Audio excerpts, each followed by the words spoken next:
Lisa Hoffman, the Homebody Realtor, and today I'm talking about multifamily properties. So 2, 3, 4 family properties are all considered residential.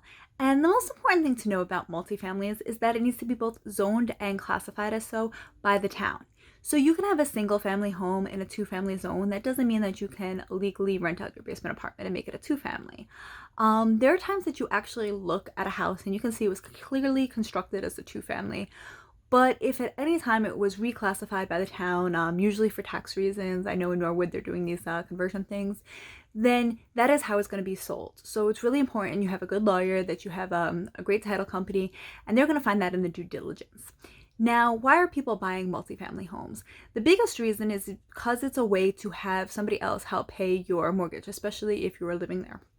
You can get a higher loan, and the reason is because the loan officer is going to say, well, what is the rent? This is an income producing property, so they're going to take the rent that you're getting on that second unit and they're going to calculate that in, just like they do with taxes and everything else, into your loan amount.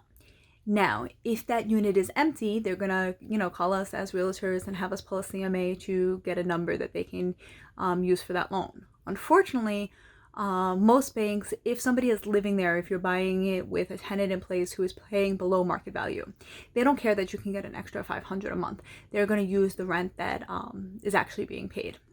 It's also something that investors love, and the reason is because, it's cheaper to buy one house than it is to buy two. So now they're collecting two rents. Yes, you might get a little bit, you get a little less for two families than you do for single houses, but you're only paying for the cost of one closing.